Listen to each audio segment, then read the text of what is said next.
ধৰ্মগুৰু হজৰত মহম্মদক অপমান হিৰেন হিন্দু অসমৰ বিৰুদ্ধে হাজো আৰক্ষী থানাত এজাহাৰ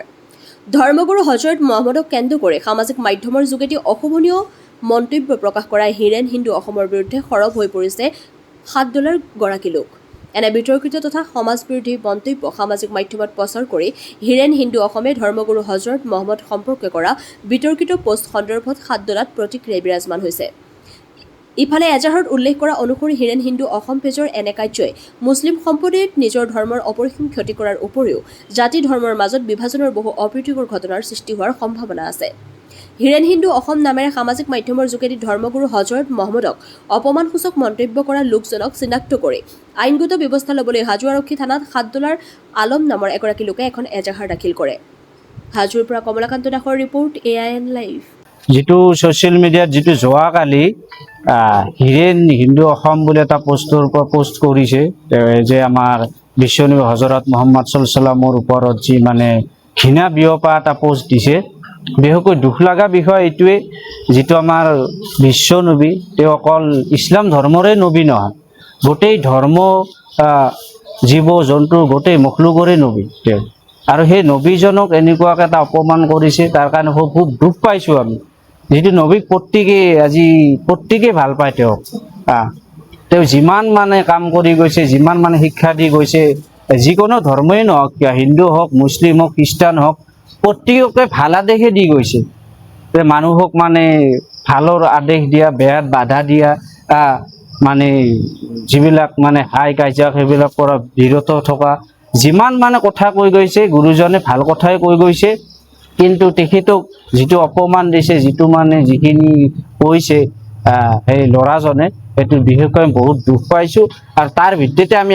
এজাহাৰ এখন দিছোঁ তেওঁক যাতে এটা উচিত তদন্তৰ এটা যাতে উচিত যাতে এটা মানে যাতে নেক্সট টাইম যাতে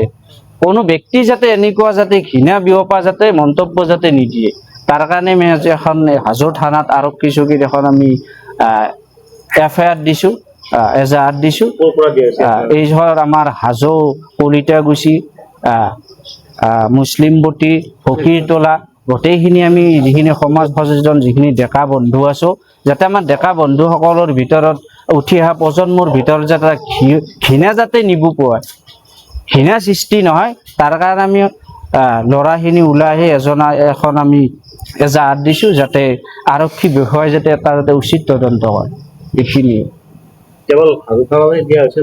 হাজো থানাত আজি আমি হাজো থানাত দিছোঁ শুনামতে আমি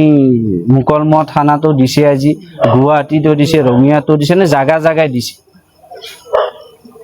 এটা দুখ লাগিছে কিন্তু আমাৰ এইটো ক'ব নালাগিছিল তেওঁ কৈছে তাৰ কাৰণে এজন নবী এজন বিশ্বগুৰু বুলি ক'ব লাগিব তেখেতে যিখিনি কথা কৈ গৈছে আমি সেইখিনি অনুসৰণ কৰি আছোঁ আজিলৈকে কথাটো হ'ল যে তেখেতে যিখিনি কাম কৰিছে যেটো পোষ্ট লিখিছে একদম ঘৃণা বিয়পাইছে এটা কাৰণ আমি অসমত সবে মিলা প্ৰীতিৰে আছোঁ সবে হিন্দু মুছলিম শিখ খ্ৰীষ্টান ইছাই সকলোবোৰে মিলি থাকিব লাগিব তাৰে মাজত যদি এনেকুৱা পোষ্ট দিয়ে এজন ব্যক্তি যিজন ব্যক্তি গোটেই বিশ্বই জানে হযৰত মুহাম্মদ সাল্লাল্লাহু আলাইহি ওয়াসাল্লাম বুলি তেখেতে ইছলাম ধৰ্মৰ এক গুৰু নহয় তেখেতে সব ধৰ্মৰে গুৰু হয় কাৰণ তেখেতে লাষ্ট প্ৰফেট যেটো কোৱা আছে লাষ্ট প্ৰফেট লাষ্ট ধৰ্মগুৰু বুলি কোৱা হৈছে তেখেতে যিখিনি বস্তু কৈ গৈছে সেইখিনি বস্তু আমাৰ কাৰণে বহুত মূল্যৱান বস্তু আৰু তেখেতৰ ওপৰত যদি এনেকুৱা আঙুলি উঠায় হেতুটো আমাৰ কাৰণে ভাল নহয় হেতু আমাৰ কাৰণে বুলি ইছলাম ধৰ্ম বুলি নহয় তো গোটেই ধৰ্মকে খানি আছে কাৰণ আজি যেটো পোষ্ট লিখিছে তেখেতে এজন মই ক'ব গ'লে ভাল মানসিকতাৰ মানুহ নহয় কাৰণ যদি ভাল মানসিকতাৰ মানুহ হ'লে তেনেহ'লে হিৰেন কলিতা হিৰেন হিন্দু বুলি আছে ফেচবুকত তেখেতে লিখিছে যিকোনো খবৰ বিজ্ঞাপনৰ বাবে যোগাযোগ কৰক 7896121996